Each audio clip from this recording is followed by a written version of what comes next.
Elon Musk está parando de comprar e começando a fabricar. Esse é o tema do vídeo de hoje, o anúncio da chamada TerraFab, que é uma fábrica que o Elon Musk planeja construir em Austin, no Texas, e avaliada em mais ou menos 20 bilhões de dólares para instalação de uma produção de chips para todas as empresas do conglomerado do empresário sul-africano. Agora eu faço uma observação. Muitas pessoas assistem aos vídeos do canal, mas ainda não seguem o nosso canal. Então, por favor, não deixe de apertar o botão de inscrição, marcar o sininho para receber as notificações dos vídeos que nós postamos diariamente. E não deixe de me acompanhar nas demais redes, @RafaelAbismusa, em todas elas.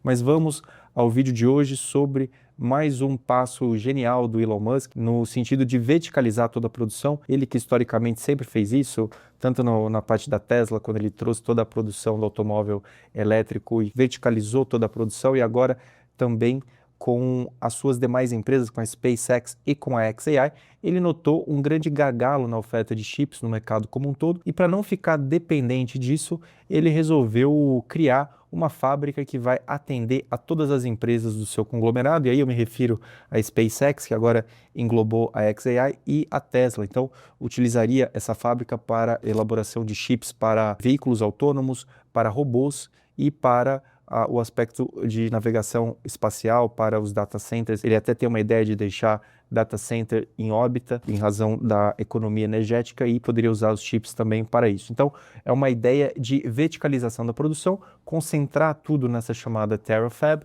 e, dessa maneira, depender menos de fornecedores e ter um chip mais customizado para o seu interesse. É muito interessante essa lógica do Elon Musk, porque ele sempre vai pela linha de raciocínio do First Principles, de tentar desconstruir o custo. Tem até na biografia dele, você vê como ele chegou a decompor o custo de fabricação de um foguete, conversou com cientistas russos, conversou com pessoas do governo russo para entender quanto custaria um foguete, e depois ele começa a desconstruir todo o processo até entender cada componente, quanto custa cada parte, e chegar à conclusão de que, na verdade, ele poderia produzir de forma muito mais barata. Então, a genialidade do empresário Elon Musk em conseguir compreender a cadeia de produção, e mais uma vez ele emprega essa estratégia agora com a TerraFab, e a imprensa do mundo todo noticiou, Financial Times, Reuters, Wall Street Journal, todos os principais veículos de comunicação que cobrem o noticiário corporativo e econômico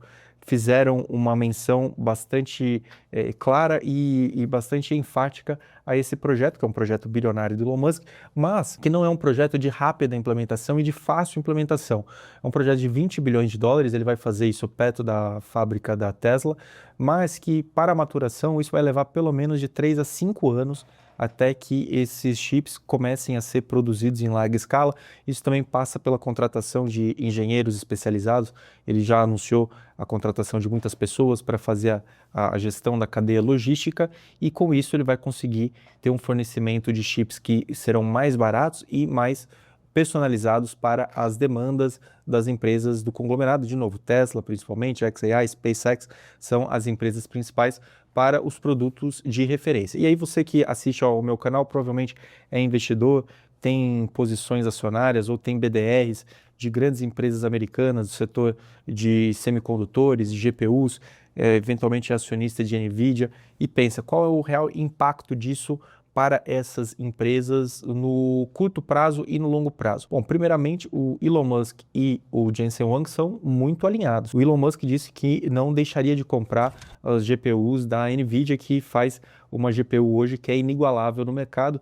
Então, de antemão, ele já afastou qualquer temor sobre a falta de compra ou paralisação das compras com a NVIDIA. Em relação às outras empresas, as empresas de memória, na verdade, no primeiro momento, vão até ter um aumento da demanda por parte das empresas e por parte da TerraFab, que vai precisar dessa parte de memórias, que também passa por um ciclo de escassez no mercado como um todo pela altíssima demanda. Então, a SK Hynix ou a própria Samsung são as empresas coreanas que fabricam memória, a Micron nos Estados Unidos, que faz a HBM, faz a DRAM. Todas essas empresas de memória vão ser beneficiadas no curto prazo e podem se aproveitar bastante desse aumento da demanda. A grande questão que fica é se no longo prazo haveria a diminuição da compra tanto da NVIDIA quanto das demais empresas, e isso pode ser que ocorra, mas não é ainda algo que nós podemos bater o martelo porque é algo muito embrionário e nós não sabemos quais serão os rumos que essa produção vai levar. O que nós sabemos até o momento é que há a instalação de uma fábrica que vai produzir chips para as empresas do conglomerado, mas ainda sem nenhuma ruptura contratual. É muito mais uma ideia de tentar diminuir custos, depender menos de fornecedores externos e ter uma produção mais personalizada para as empresas de Musk. E aí, principalmente, pensar sempre na questão dos veículos autônomos, dos robôs e dos data centers de inteligência artificial, que tudo isso está dentro do ecossistema das empresas do Elon Musk. Então, esses são os pontos principais.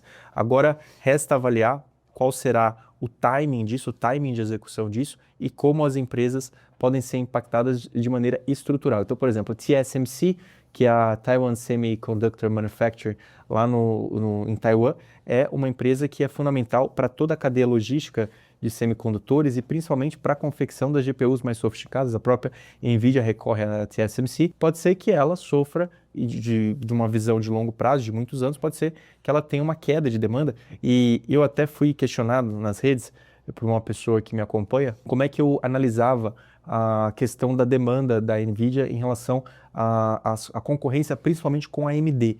E eu respondi a essa pessoa que a minha preocupação maior não é nem em relação à AMD, porque a AMD está sempre atrás em relação à qualidade das GPUs da NVIDIA, embora esteja evoluindo também. O grande ponto é se as hyperscalers, e aí eu me refiro principalmente às grandes empresas, big techs americanas, se elas não vão desenvolver ao longo dos anos a sua própria produção dos chips e de GPUs, que poderia levar a uma diminuição de custo. Então, por isso que nós já vemos o Google, por exemplo, fazendo o seu próprio TPU, e a Amazon também já tem um TPU similar para ser utilizado no mercado. Nada impediria que elas usassem para os seus próprios servidores de inteligência artificial e depois ainda revendessem, se houvesse um excesso de oferta, nada impediria que essas empresas, essas big techs, fornecessem essa produção excedente para potenciais clientes de NVIDIA. Então, esse é um grande ponto que o investidor deve analisar, porque nós não sabemos se essa demanda que a NVIDIA tem surfado nesses últimos anos, e de fato decorre do seu aspecto único de qualidade, se ela conseguirá sustentar isso ao longo dos anos, porque as hyperscalers têm um interesse tremendo em diminuir custos, diminuir gastos, e pode ser que elas acabem fazendo os seus próprios chips. Por outro lado, e aí para o investidor de NVIDIA, para a pessoa que é otimista com o prospecto de NVIDIA, aqui, de novo, não é recomendação de investimentos, meus vídeos são feitos apenas com intuito informativo e eu gosto de trazer bastante conteúdo para você entender. Mas veja só, de outro lado, o anúncio recente de que a NVIDIA fez um investimento de 2 bilhões na Marvell Technologies, que faz essa parte de semicondutores personalizados, pode ser que já seja o movimento de Jensen Huang entendendo que agora as empresas querem uns chips customizados e esse investimento da NVIDIA na Marvell pode levar a uma maior flexibilidade de produção por parte da NVIDIA, garantindo, portanto, a manutenção dos seus principais clientes e evitando que eles fujam para estratégias de economia de custo. Então, esse é o cenário que se desenha. Mais um ponto genial aí da gestão estratégica do Elon Musk. Importante ressaltar isso, porque realmente ele é muito inovador na maneira como ele pensa a cadeia produtiva das empresas e ele consegue muitos ganhos de eficiência e de margens ao fazer essas manobras bastante ousadas e não é como eu disse, não é uma estratégia que ele está utilizando pela primeira vez, ele já fez isso historicamente com a Tesla e não teria por que não fazer isso agora.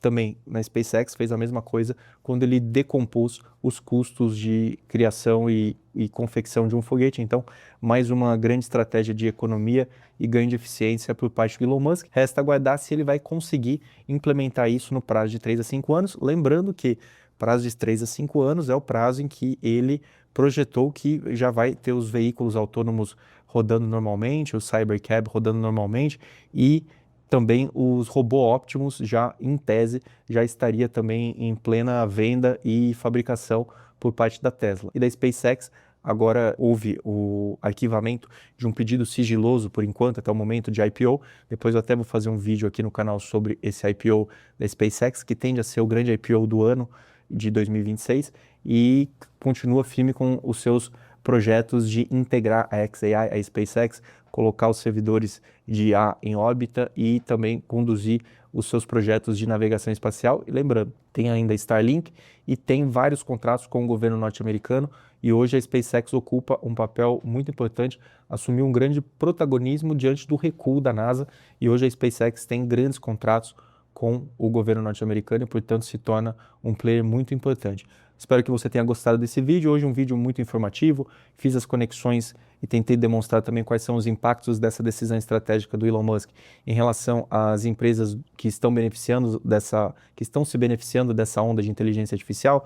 Então, falei tanto das empresas de memória, falei das empresas fabricantes de GPUs, como elas são impactadas, falei da TSMC, que também serve de base para a fabricação dos GPUs, e os impactos de médio prazo, curto prazo e longo prazo em toda essa cadeia. Se você gostou desse vídeo, não deixe de dar o like e não deixe de me acompanhar nas demais redes, @Rafael Abismusa em todas elas, sempre com conteúdo específico para cada plataforma.